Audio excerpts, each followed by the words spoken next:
Our keynote speaker tonight is Mr. Mark Lievonen, President of Sanofi Pasteur Canada.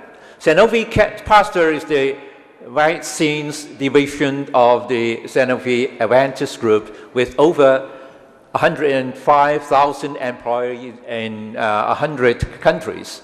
It is the largest company in the world dedicated to vaccines. May we now invite Mr. Mark Lievonen to come forward to the stage.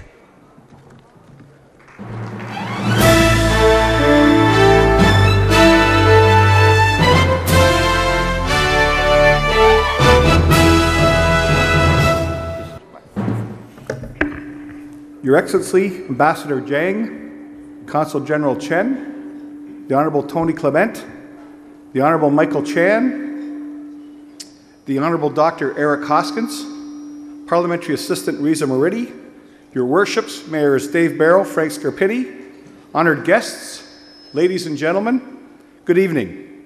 Wen Shun Hao and Dai Ga Ho.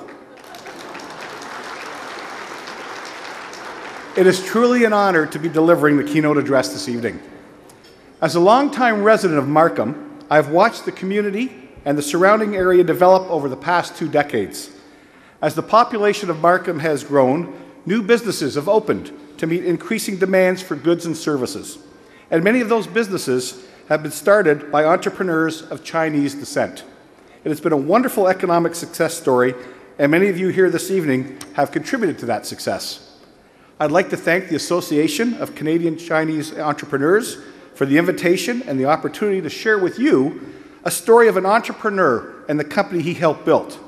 A company that researches, develops, and manufactures products that are often referred to as the 20th century's greatest public health triumph after improved access to clean, safe drinking water. That is vaccines, and that company is Sanofi Pasteur. I will share some of my thoughts and experiences on driving innovation and entrepreneurship, since it has been such an important part of Sanofi Pasteur's history, a history of reinvention, partnerships, and wealth creation in Canada that has benefited the world. Sanofi Pasteur has been part of the Canadian landscape for almost 100 years, evolving from Keynote laboratories to a major site in a global vaccines business of over 12,000 employees. Our company had very humble beginnings. In a small stable in downtown Toronto, a young Ontario doctor named John Fitzgerald began making diphtheria antitoxin, a skill he had learned at the Pasteur Institutes in Brussels and Paris. In 1913, diphtheria was the #1 public health threat to Canadian children. Between 1880 and 1929, 36,000 Ontario children died of diphtheria. The only available treatment was an expensive antitoxin, and many parents who couldn't afford it watched helplessly as their children died. Dr. Fitzgerald's goal was to produce the serum and provide it at cost to doctors across the province as a public service. With his wife's dowry and a $500 advance from the University of Toronto, the Antitoxin Labs were founded on May 1st, 1914. The laboratories were subsequently renamed after Canada's Governor-General, the Duke of Keynote. When the First World War broke out, the laboratory expanded rapidly, supplying antitoxins for the British Empire while maintaining its focus on public health in Canada. Land was donated by Colonel Gooderham of distillery fame. He also helped finance the construction of a state-of-the-art vaccine facility on that land in 1917. Those buildings still stand today in North Toronto at the corner of Dufferin and Steeles, where the Keynote campus spans 54 acres and includes over 1 million square feet of vaccine research, development, manufacturing, and distribution facilities in 40 buildings. A public health goal, an innovative young doctor, academic collaborators, willing investors, and a government that was standing by to purchase made-in-Canada products. It was the combination of those factors that enabled Keynote Laboratories to impact public health in Canada and export life-saving vaccines around the world. Those success stories include the commercialization of insulin after it was discovered by Banting and Best in the 1920s, the control of diphtheria in the early 1930s, the successful large-scale development of Dr. Jonas Salk's polio vaccine in the 1950s, the eradication of smallpox in the 1970s, and the development of a cellular pertussis combination vaccines in the 1990s and right up until the present. Sanofi Pasteur is a tremendous Canadian success story and happened because a young entrepreneur saw an opportunity to make a difference. Unfortunately, the combination of success factors that helped launch our company is much harder to assemble today.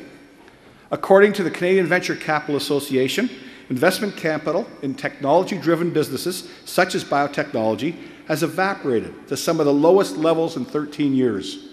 Ernst & Young estimates the number of operational biotechnology companies has fallen by 20% over the last 2 years, and as a direct result of access to capital. And in 2009, there was only one IPO in the life sciences sector in Canada.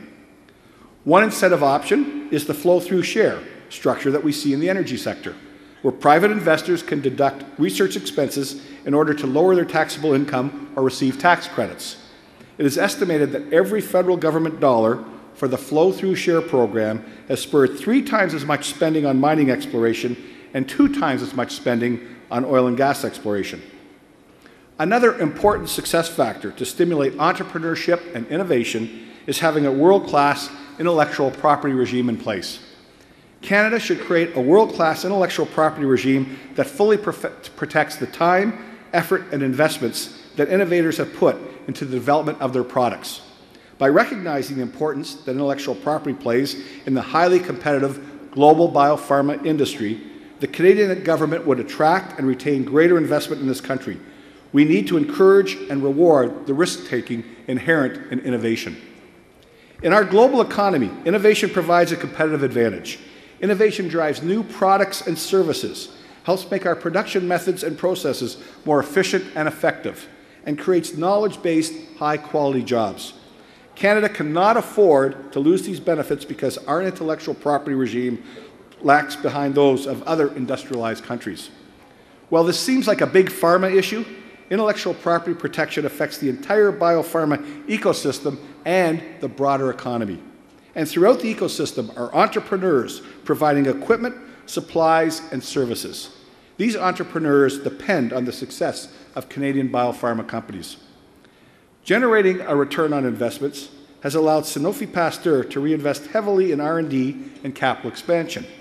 Until 1972, our company was owned by the University of Toronto, and its business model was based on generating enough revenue from products to finance the research and development of new vaccines. When it was sold by the university to the Canada Development Corporation, Keynote Laboratories began reinventing itself, acquiring a small American vaccine company and focusing on the science of creating innovative combination vaccines. By the 1980s, Keynote was in an interesting position, too big for Canada, but too small for our globalizing economy. The 1989 acquisition of Keynote Laboratories by Institut Mérieux sparked a national debate. Some viewed it as a Canadian crown jewel falling into foreign hands, and a sale that would lead to the hollowing out of an important Canadian asset. The result has been exactly the opposite of those dire predictions. Today, Sanofi Pasteur's Keynote campus is one of four major manufacturing sites in Sanofi Pasteur's global operation and a biopharmaceutical research and development center of excellence for the company. Although new sites will soon emerge in India, where we acquired a company called Shanta Biotechniques in 2009, and in China, where we're investing in an influenza vaccine manufacturing facility in Shenzhen. Today, we employ over 1,100 employees in Canada. Approximately 300 of those are involved in R&D, and another 700 are manufacturing jobs which require highly skilled and highly educated employees. In Canada, Sanofi Pasteur is the vaccine division of the Sanofi Aventis Group, which employs over 2,000 people and annually spends over $180 million on R&D, making it the top R&D investor in Canada in the innovative pharmaceutical industry and the 12th largest private sector investor overall. Our Keynote campus has several global product mandates, including the manufacturing and distribution of a pertussis, or whooping cough vaccine, that was researched and developed right here in Canada. The pertussis vaccine and its various combinations are now licensed in 62 countries around the world. We have expanded our production facility twice, from 9 million to 50 million doses. We are now planning to expand our capacity for a third time, given that sales of these products are now over $1 billion Canadian annually. Canada is a relatively small market for our pertussis vaccines, but it's an important one. Having that first order from Canadian governments has allowed us to build a global export business. Clearly, governments are looking for ways to encourage innovation here in Canada. And one way to make this happen is to buy it, which essentially means that Canada should support those companies that have the potential to generate wealth and improve the well-being of Canada's citizens. This can be through direct investments or through policy initiatives that encourage innovation, manufacturing, and commercialization of successful products. One opportunity for encouraging innovation and rewarding entrepreneurship is to use strategic procurement as a public policy instrument. Bombardier is a company that has been very successful in this regard. While we do need to consider the impact of international trade agreements, I believe there is room for Canada to be more aggressive in this area. Since 2008, the UK has required each government department to establish an innovative procurement plan, setting out how it will embed innovation procurement within its purchasing practices and make use of innovative procurement mechanisms. This is a great example of how governments can support innovation. There's an opportunity for Canadian governments to recognize that public spending is a valuable economic development tool that can spur investment and innovation in Canada. In many businesses, it is important to be successful in Canada first before exporting to other markets. This is how we've grown our company. And government can support entrepreneurship and help grow companies by being first adopters of innovative products and services and those products that recognize Canadian R&D and manufacturing. A final issue I'd like to touch upon is the importance of manufacturing as we evolve into a knowledge-based economy. I believe that unless we give companies real reasons for establishing manufacturing and R&D operations in North America, these economic building blocks will continue to flow into emerging markets. The high-value jobs that we so cherish will soon follow those low-value jobs that we did not fight hard enough to keep.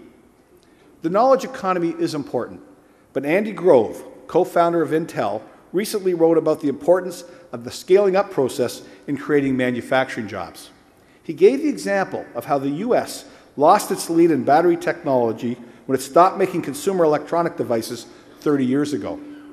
As a result, now that we are on the verge of seeing mass-produced electric cars and trucks, U.S. companies will be unable to participate because they are unlikely to overcome the technological lead that their offshore competitors have. If Canada does not learn how to scale up its comparatively small biopharmaceutical companies and similar companies in other strategic sectors to an efficient size and nurture a strong domestic industry, many of the innovative products in our country's pipeline will be commercialized outside our borders with little economic benefit for Canada or its citizens. Thankfully, I'm optimistic and believe our country can build more companies like Sanofi Pasteur Limited. Canada's strengths include a highly diverse and educated workforce that is connected to the global economy, vibrant academic institutions, reliable infrastructures, as well as our close geographical proximity to the world's largest economy, the United States. Canada has reliable roads, airports, railways, and seaways to bring products manufactured in Canada quickly and efficiently to major markets south of the border and around the world. In closing, Sanofi Pasteur has learned some valuable lessons over the past century. Obstacles and uncertainties are the normal course of business as a result of both internal and external forces, and you will need to reinvent yourself, your business, and continually adapt to the changing environment. It is important to keep the entrepreneurial spirit and remain innovative by investing in R&D and instilling an innovative culture in your organization and manage people as your most valuable asset. Establishing partnerships and collaborations is very important as well. For example, the strong support of the Canadian government as a customer for our products has allowed us to build a global export business. The strength of your network creates opportunities as a source of potential clients, capital, and new ideas.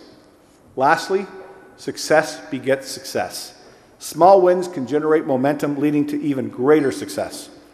I would like to congratulate all the award winners tonight, and I look forward to hearing about your future success stories.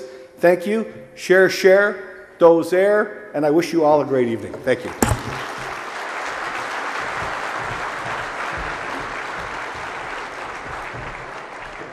Thank you so much, Mr. Lievonen, and please stay on the stage just a few moments longer. On behalf of the ACCE, Mr. Alan Kwong would like to present you with a plaque to show our appreciation.